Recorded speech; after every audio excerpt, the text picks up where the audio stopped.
Bon matin, une nouvelle vie, une nouvelle journée, une nouvelle semaine, un nouveau mois.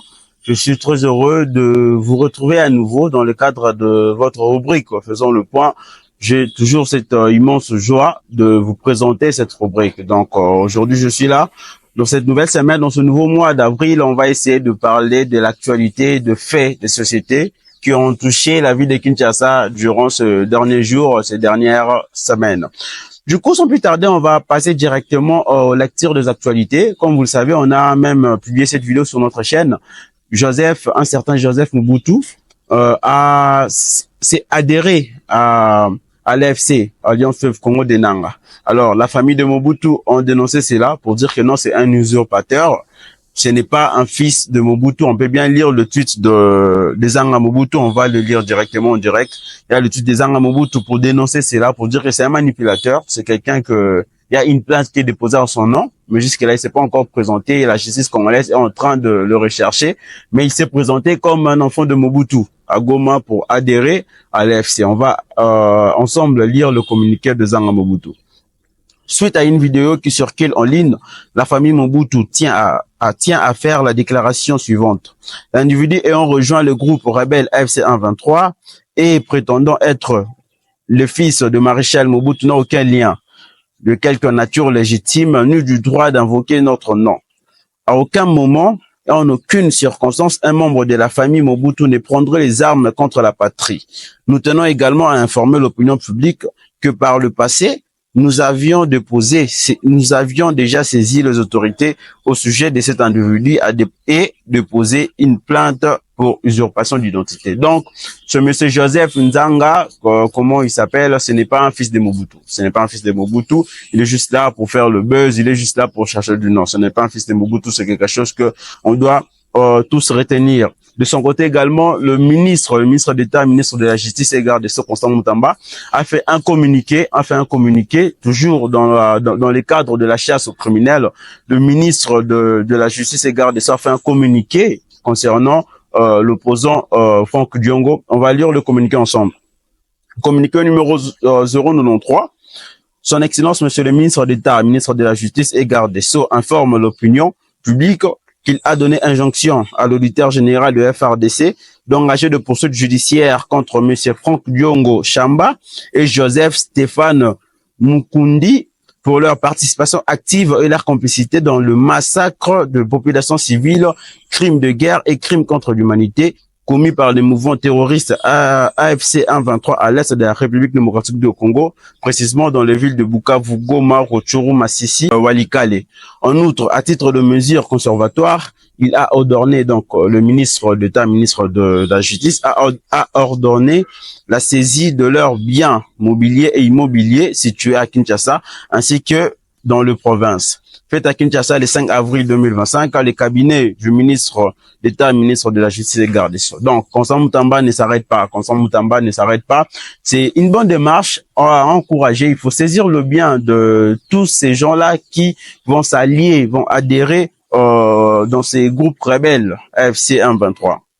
Mais également, comme vous le savez, depuis la nuit du 4 au 5 avril, également 6 avril, il y a des pluies torrentielles qui se sont battues dans la ville de Kinshasa. Il y a de l'eau, il y a des inondations extrêmes dans la ville de Kinshasa, précisément dans la commune de Njili, Matete, Limete, mais également dans la commune de Massina. Le ministre de l'Intérieur et Sécurité et Décentralisation, M. Jacquemin Chabani, a mis en place un comité ad hoc pour réfléchir sur la situation. Et le gouverneur de la ville, Daniel Bumba, nous a dit que des mesures sont déjà en train d'être prises et des solutions seront visibles pour décompter toutes ces familles de sinistrés d'ici 72 heures, donc 72 heures pour déjà trouver des solutions, mais également pour fluidifier la circulation, notamment dans la commune de Mongafula où la route nationale 1 s'est divisée en deux. Donc c'est une chose qui rend difficile la circulation.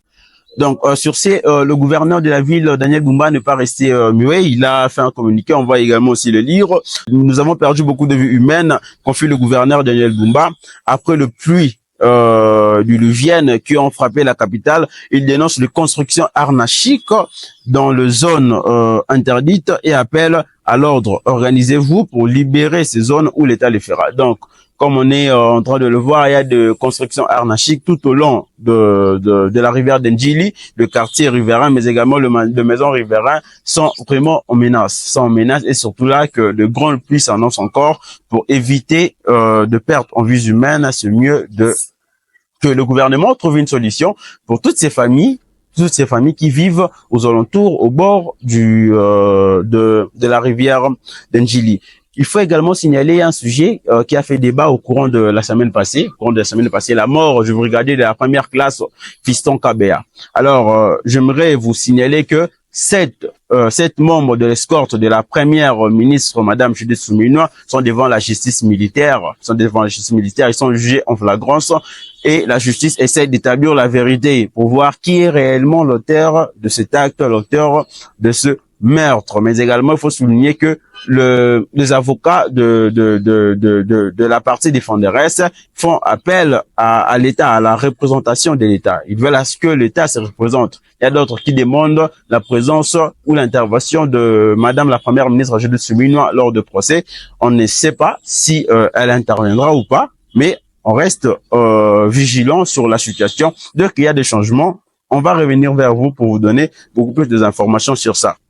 Restant toujours en République démocratique du Congo, où le président de la CENI, Denis Kadima, se félicite de la tenue des élections de 2023 dans un climat de sécurité, témoignant l'ancrage progressif de la démocratie et d'un soutien de Congolais au travail de la CENI. Donc, après avoir publié la feuille de route pour les élections 2028, le président Denis Kadima se félicite d'avoir organisé des élections présidentielles, des élections de 2023. Donc, il se félicite pour dire que non, la République démocratique du Congo est sur le bon chemin de la démocratie. Voilà, c'est un peu ça, l'essentiel de l'actualité. Mais il y a également l'actualité sur l'accord, sur un probable accord entre la République démocratique du Congo et les États-Unis d'Amérique. C'est ce qui fera, bien évidemment, le sujet de la discussion d'aujourd'hui. Donc, on va parler sur l'accord, c'est un possible accord entre les États-Unis d'Amérique et le gouvernement congolais. Donc, on se retrouve tout juste après ces petites vidéos.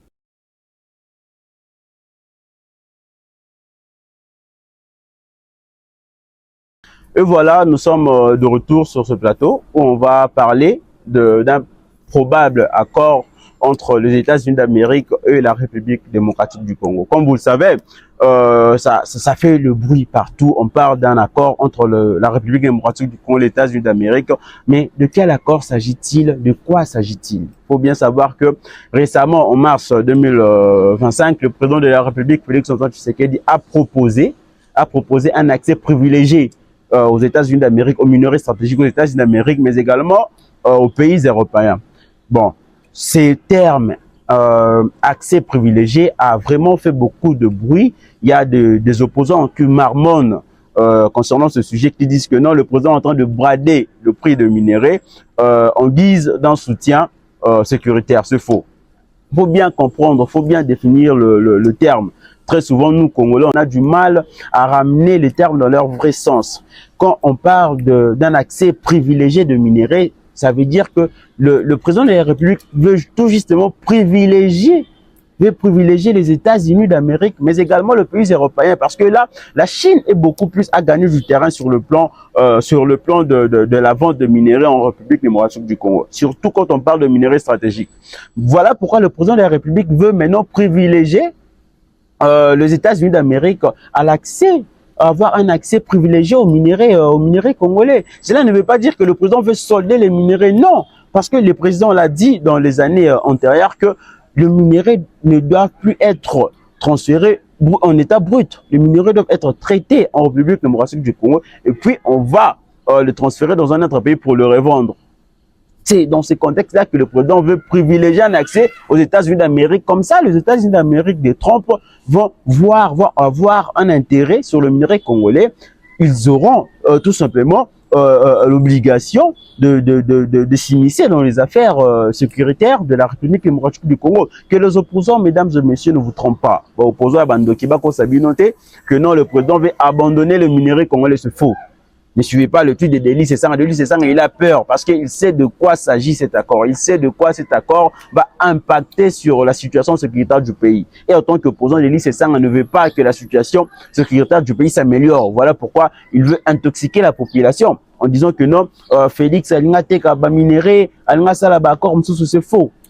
Félix ne veut pas donner de minerais, Kado ne veut pas diminuer le prix des minerais, mais il veut juste donner un accès privilégier les États-Unis d'Amérique qui est aujourd'hui la plus grande puissance. Comme ça, les États-Unis auraient également un intérêt au Congo, ce qui va faire en sorte que les États-Unis vont s'impliquer directement sur la situation sécuritaire congolaise. Donc, il y a un mémorandum qui a été signé en 2022 à Washington. Le président a encore fait cette demande ici en 2025, en mars 2025, et nous avons tous vu le conseiller spécial d'Afrique du 47e président américain Donald Trump est arrivé pour sa première mission. Il est arrivé à Kinshasa, mais c'est Assad Boulos. Il est arrivé à Kinshasa et a rencontré le président de la République dans la cité de l'Union africaine. On va juste ensemble suivre cette vidéo et puis on va revenir pour analyser, décortiquer. Mais on va d'abord commencer par parler du premier contrat, du premier accord que le président de la République a signé avec le président sortant américain Joe Biden. Le président a signé le tout premier accord avec le président sortant Joe Biden, l'accord de corridor de l'Obito. On va en parler également avant d'entrer en détail sur cet accord. Donc ensemble, suivons, mesdames et messieurs, la vidéo d'après l'interview, d'après l'entretien avec le président de la République, que le conseiller spécial en matière d'Afrique du président Donald Trump a parlé devant le micro congolais. Il a donné son ressenti et il a bien dit que les États-Unis d'Amérique est ouvert à un partenariat 50-50 avec la République démocratique du Congo. Suivons cette vidéo et revenons tout juste après pour continuer notre analyse.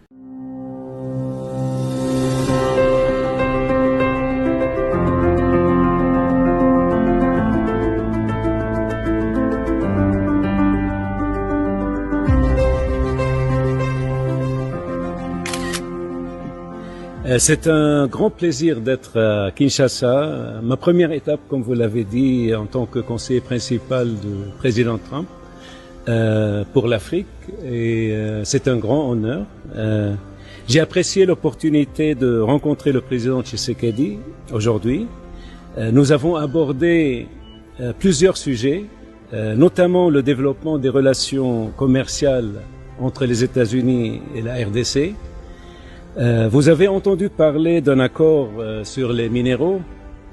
Nous avons pris connaissance de la proposition de la RDC et je suis heureux d'annoncer que le président et moi avons convenu d'une voie à suivre pour son élaboration.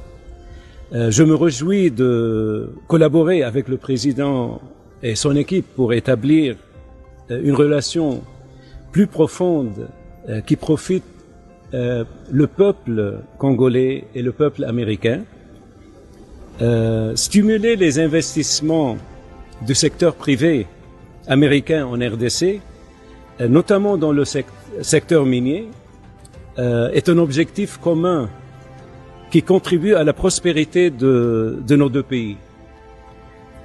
Bien sûr, nous avons besoin d'un environnement plus propice aux affaires pour atteindre cet objectif.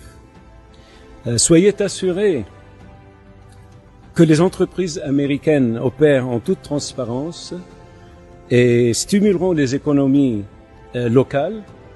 Il s'agit d'investissements de plusieurs milliards de dollars. Il s'agit d'emplois de dizaines de milliers de personnes. Il s'agit de transfert de connaissances. Il s'agit d'investissement dans l'infrastructure de pays,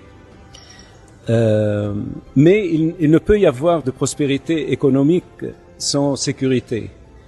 Donc, nous avons également discuté du conflit de l'Est de la RDC. Les États-Unis restent déterminés à soutenir la fin du conflit dont l'Est et nous discutons des prochaines étapes avec nos partenaires congolais. Nous souhaitons une paix durable qui affirme l'intégrité territoriale de la RDC et la souveraineté de la RDC et jette les bases d'une économie régionale florissante. Cette relation présente un grand potentiel et nous apprécions l'occasion de discuter de la voie à suivre avec nos homologues ici à Kinshasa. Je vous remercie. Merci. Alors, mesdames et messieurs, nous avons tous suivi la vidéo du conseiller spécial en matière d'Afrique du président Donald Trump, qui s'est dit que non, les États-Unis d'Amérique est ouvert à un partenariat 50-50 avec la République démocratique du Congo. Mais également, avant ça, le président de la République a signé un accord avec le président sortant Joe Biden. Joe Biden sur le port de Lobito. Et cet accord a vraiment fait parler, a fait chaser au sein de la classe politique congolaise, où plusieurs opposants étaient contre cet accord. Comme je viens de le dire, ce sont des opposants des bandos qui sont contre ça parce qu'ils ne veulent pas le progrès de ce pays. L'accord de Lobito, l'accord de corridor de Lobito, mesdames et messieurs, vous expliquez clairement au Lingala, c'est un accord qui permet la construction ferroviaire, donc Bakotonga, Nzela et Rail, de plus de 1300 km, qui va relier directement l'Angola, la République démocratique du Congo et la Zambie, pour le transfert des minéraux. Et je vous dis que les minéraux ekobima à l'état brut. Les minéraux vous allez transformer au pays et ekobima nanzela ya rai pour na Angola. Pourquoi l'Angola? Parce que l'Angola est déjà avancé sur le plan de commerce international. Et cette voie ferroviaire là va nous attirer beaucoup plus des investisseurs parce qu'on aura un point de sortie en attendant que le port en eau profonde de Banana soit disponible. Donc, c'est une alternative pour nous. C'est un point de sortie qui va nous permettre de faire sortir nos minéraux stratégiques. Parce que plusieurs pays aujourd'hui ont besoin de ces minéraux-là. Il n'y a pas que des États-Unis d'Amérique, il y a plusieurs pays. Alors, mesdames et messieurs, ce projet de Lobito a été signé. Cet accord a été signé entre la République démocratique du Congo, la Zambie, l'Angola, les États-Unis d'Amérique, la Banque de développement africaine, mais également l'Union européenne. Donc, projet wana, ils ont beaucoup plus d'intérêt à la République démocratique du Congo. Opposant bako sabinoté accord, il y a corridor, il y a Lobito, ils ont bénéfique pour la République démocratique du Congo. On a point nini. Premièrement, bénéfice nango ils que améliorer les infrastructures de transport. Imaginez, on a 1300 km de voies ferroviaires en République démocratique du Congo. Les alentours de cette construction-là.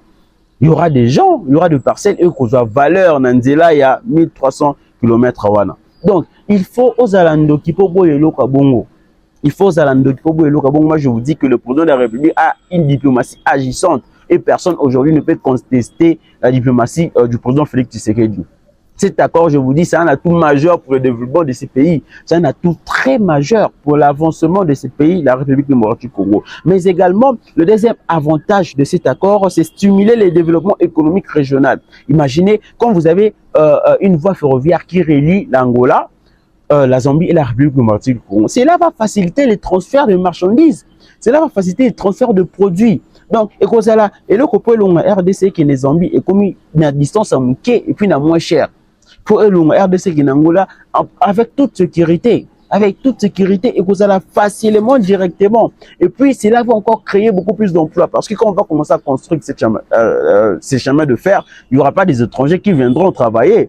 Il y aura des fils du pays. Ça sera le Congolais. Ce sera le Congolais qui seront là comme la main d'œuvre. C'est eux qui vont travailler. C'est eux qui vont travailler avec des sociétés de construction pour mettre en place ce chemin de fer. Donc, c'est un projet à encourager. Si quelqu'un est contre ce projet, cette personne ne peut qu'être un sorcier pour être contre ce projet. Il faut être un sorcier pour être contre ce projet. C'est un projet encouragé. Moi, je vous dis que ce projet va réussir et vous verrez que là, le président de la République, c'est un visionnaire. Fachi Beton, c'est un visionnaire. Il a vu de loin. Il a vu de loin. Aujourd'hui, les opposants sont en train de beaucoup parler, de marmonner, de chasser, de barbiller par-ci, par-là pour contrer le président de la République. Mais c'est trop tard. Cette diplomatie agitante a maintenant commencé à porter ses faits.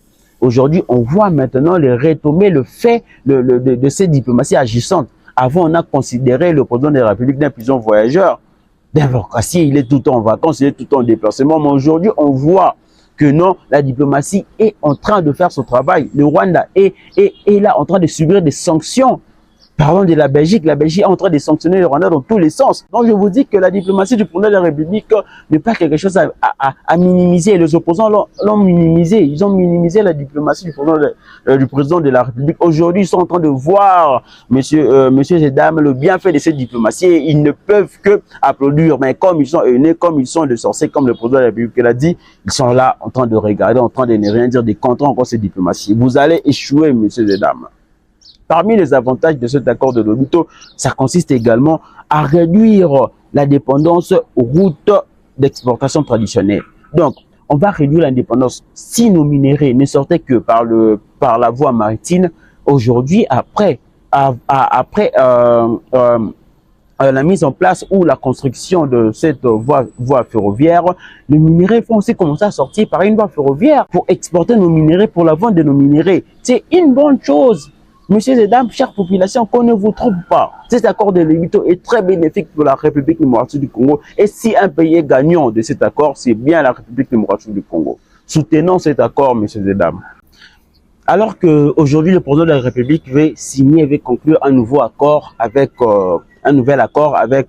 les États-Unis d'Amérique de Donald Trump. Pourquoi cet accord fait peur aux Rwandais? Cet accord fait peur au régime Kagame, mais également aux opposants congolais. Parce que cet accord regorge des avantages considérables pour la République démocratique du Congo. Imaginez, dans cette période de crise, un accord entre la République démocratique du Congo et les États-Unis d'Amérique. Voilà pourquoi aujourd'hui les opposants sont en train de marmonner, de chasser, de barbiller pour essayer d'intoxiquer la population afin que la population soit contre cet accord. Mais moi je vous dis que la population ne va pas se laisser faire. Nous sommes là pour mieux informer la population, pour mettre au courant la population de ce qui se passe, de quoi cet accord va faire face. Comme vous le savez bien, c'est un accord d'accès privilégié aux minéraux stratégiques de la République démocratique du Congo. On voit le coton, le cuivre, le cobalt, ainsi de suite. Donc le président de la République veut donner un accès privilégié aux États-Unis d'Amérique aux ressources congolaises. Donc pourquoi? Parce que une fois que les États-Unis d'Amérique aura un accès privilégié aux ressources congolaises, les États-Unis d'Amérique va trouver son intérêt. Trump va trouver son intérêt en République démocratique du Congo. Donc du coup, Trump sera obligé de chercher à ce que il y a la stabilité au sein de la République démocratique du Congo. Pourquoi? Parce que il y a son intérêt. Donc c'est comment? Président de la République et pas Donald Trump. Non, Donald Trump, biso to pesi bino accès privilégié dans la minerai na biso.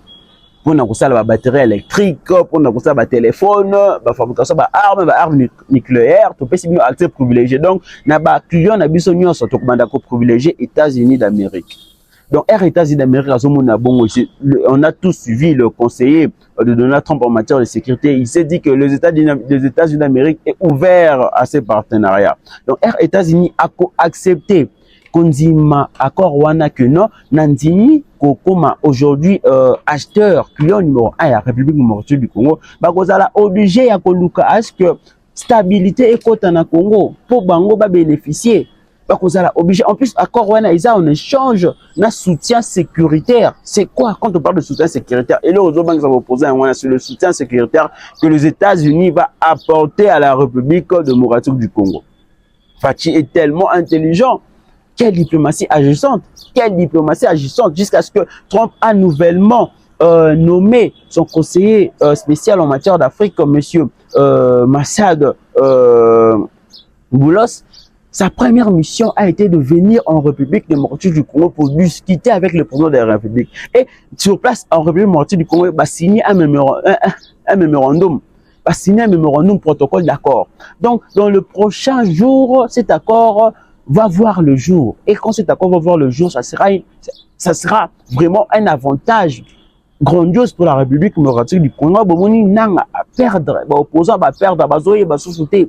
Quelle diplomatie agissant du président de la République. On doit applaudir, on ne peut qu'applaudir le président de la République. Parce que un accord entre les États-Unis d'Amérique et la République démocratique du Congo, et premièrement, renforcement du soutien militaire et logistique. To signer accord, biso tozo pesa bino ba minéraux na bino, États-Unis a koyela biso renforcement de soutien militaire et logistique. Quand on parle de soutien militaire et logistique, elle a dit qu'il y a une probabilité que les États-Unis puissent installer sa base militaire en République démocratique du Congo. Donc, il y a cette probabilité-là. Maintenant, imaginez, à l'époque, avec Mobutu, il y avait une base non permanente des États-Unis d'Amérique à Chaba, au Katanga. Ils ont même intervenu lors de la prise de Kolwezi. Donc, les États-Unis d'Amérique avaient une base militaire en République démocratique du Congo, mais cette base militaire était non permanente. Maintenant, imaginez une base militaire permanente des États-Unis d'Amérique en République démocratique du Congo. Voilà, Fachi est tellement intelligent, stratège là directement voulu impliquer Donald Trump dans cette affaire de la crise sécuritaire de la République démocratique du Congo. Parce que RBC Tobé, c'est un accord privilégié dans la minerie, vous êtes obligé de nous rétorquer quelque chose en retour. Et bien, qu'on rétorquer, un soutien militaire. Soutien militaire, les lots, forces navales, la marine des États-Unis d'Amérique, il y a la République démocratique du Congo pour s'installer.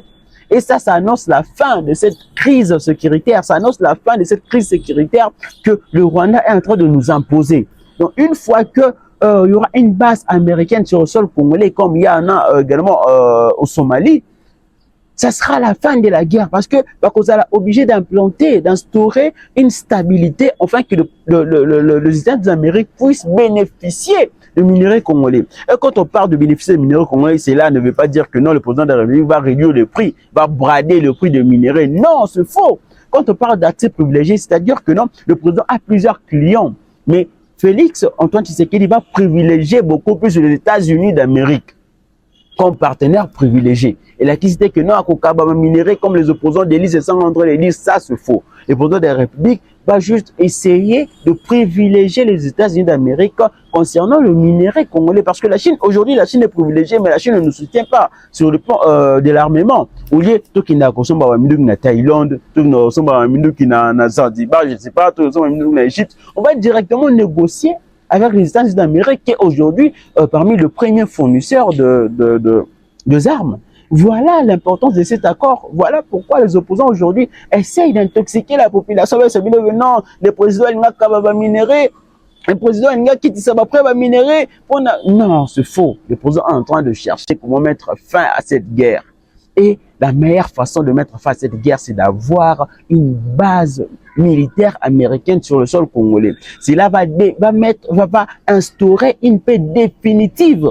Va instaurer une paix définitive parce qu'une fois qu'il y aura un accord entre la République démocratique du Congo et le gouvernement américain, les États-Unis d'Amérique vont arrêter de partir chez Rwanda pour acheter le minerai. Parce que qu'on négocie directement la bise. Parce que le Rwanda est un peu comme un intermédiaire entre les États-Unis d'Amérique et la RDC.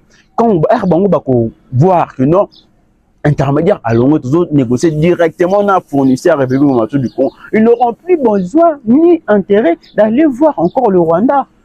Ce qui va également renforcer encore le pouvoir du régime Tshisekedi. Voilà ce qui fait peur aux opposants. Parce qu'ils savent que c'est ce qui est arrivé avec le président Mobutu. Quand les États-Unis d'Amérique a installé sa base non permanente au Zaïre, cela a renforcé la légitimité du régime Mobutu. Voilà pourquoi Mobutu a fait plus de 32 ans de pouvoir, parce que Mobutu était intouchable. Qui pouvait toucher à Mobutu à l'époque? Qui pouvait toucher à Mobutu à l'époque dans l'Afrique tout entière? Personne. Voilà pourquoi vos opposants n'a pas intoxiqué la population, c'est bien que non, président de la République, Azoluka, Kababa minéré, non, parce que bah, il y a dit que présence, il y a armée américaine à Congo et qu'on renforce encore beaucoup plus la légitimité et la durée du pouvoir de Félix Tshisekedi. Il risque de faire beaucoup plus des années que prévu. Et cela serait un avantage pour la République démocratique du Congo d'avoir un fils du pays, d'avoir un président compétent, un président qui aime autant son pays comme le président de la République, Félix Tshisekedi. Un président qui se bat pour ce pays, un président qu'on a qualifié de tout mot, on a qualifié de pontin, de placebo, de pigeon voyageur, mais il sortait avec, en connaissance de cause. Le président savait que la solution à cette guerre, la solution à cette agression rwandaise, c'est la diplomatie. Ce n'est pas la guerre, parce qu'en faisant la guerre au 1-23, il n'y a que des Congolais qui vont perdre la vie. Il n'y aura pas de Rwandais, que de Congolais à l'est du pays. Aujourd'hui, on compte plus de 9000 morts. Ce sont tous des Congolais. Il n'y a pas de Rwandais, il y a beaucoup plus de Congolais qui sont morts. Voilà pourquoi le président veut arrêter cette hémorragie. Parce que chaque vie compte. La vie de chaque citoyen congolais compte. Le président ne veut pas en guerre avec le 1-23. Bassavana, déposé avait dit à la moindre escarmouche, il va réunir les deux chambres en congrès pour déclarer la guerre. Non, le président a réfléchi, il a vu que c'est une mauvaise idée. C'est une mauvaise solution. Cette guerre ne peut finir que par la diplomatie, même pas par les dialogues, c'est par la diplomatie. Cet accord va arriver dans les jours à venir, vous allez voir. Aujourd'hui, Corneille Nangaa et Kakoshim, lui, il y a Corneille Nangaa, Willy, ils sont tous Kakoshim, incapables, ils sont acculés dans un point qu'ils ne peuvent plus faire marche en arrière. Il y a également Franck Dion. Donc, ils sont acculés dans un point qu'ils ne peuvent plus faire marche en arrière. Pourquoi? Parce que la diplomatie du président de la République les a enfoncés. Le président de la République leur a tendu un guet-apens. Ils ne peuvent même pas s'enfuir parce qu'ils ne savaient pas que ça allait arriver. Voyez vous-même, revez vous-même la rencontre entre Paul Kagame et Félix Tshisekedi. Personne ne savait que cette rencontre allait voir le jour. Mais aujourd'hui, nous tous, on est surpris de voir que non, même les caméras de Pierrot Louara n'ont pas su prévenir cette rencontre. Voilà pourquoi je vous dis qu'on a un président stratège à la tête de notre pays. On a un président qui aime ce pays, messieurs et dames, que l'on ne vous trompe pas. Le président Félix Tshisekedi travaille pour le bien-être de Congolais, travaille pour ce pays ici, je vous dis. Donc, une fois que cet accord sera signé, on aura de soutien énorme des États-Unis d'Amérique. On va enlever encore au embargo, au CEMOC, il n'y aura plus rien. Les États-Unis d'Amérique vont venir investir, il y aura des investisseurs américains. Et quand les investisseurs américains vont décider de venir sur le sol congolais, ils vont demander l'autorisation au gouvernement américain, mais également au gouvernement congolais. Ce qui va faire en sorte que les États-Unis d'Amérique sera obligé de protéger ces investisseurs. Il y a également notre avantage sur le plan de la corruption, parce qu'on sait tous que les États-Unis de la République, les États-Unis d'Amérique luttent contre la corruption. Une fois qu'il y aura des investisseurs américains sur le sol congolais, cela va également renforcer encore le combat de l'IGF contre la corruption. Les États-Unis d'Amérique vont s'impliquer beaucoup plus dans la corruption et il y aura encore beaucoup plus des aides humanitaires des États-Unis d'Amérique en faveur de la République démocratique du Congo.